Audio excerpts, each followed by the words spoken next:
હળવદમાં ખેડૂતો રસ્તા ઉપર ઉતરી આવ્યા, કલેક્ટર સાથે વાતચીત કરવાનો બહિષ્કાર કર્યો અને મામલતદાર કચેરીએ બધા જે ખેડૂતો છે તે પહોંચ્યા. હવે જ્યારે આ વીજ લાઇનની વાત કરું ત્યારે બધું જ કંટ્રોલ કલેક્ટરના હાથમાં હોય છે.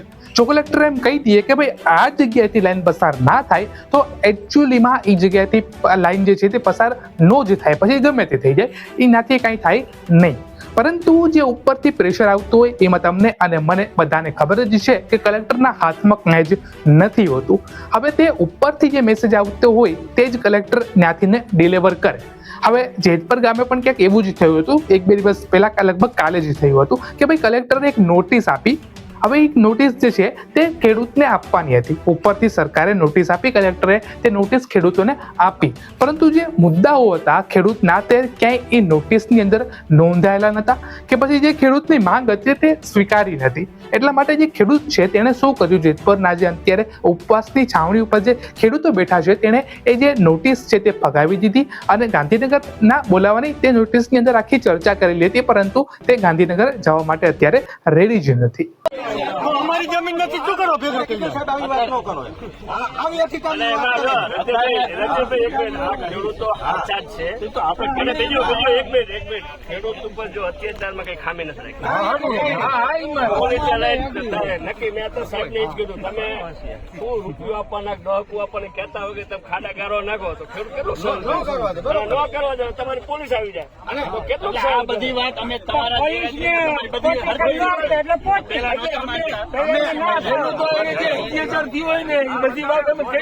અમે પોલીસના વિરોધી નથી, પણ ભાડે પોલીસ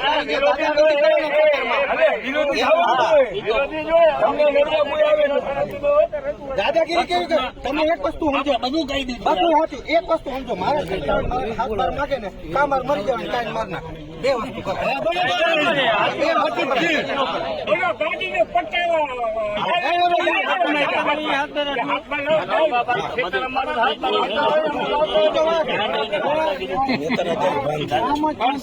સારું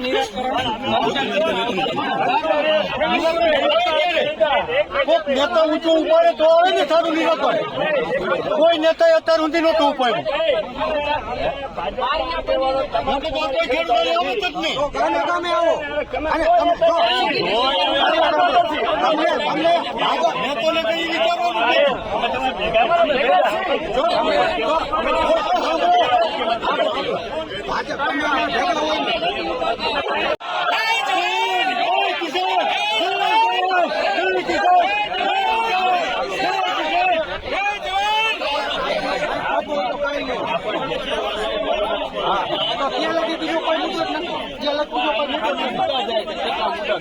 મુદ્દા ખબર પેલી વાર થોડા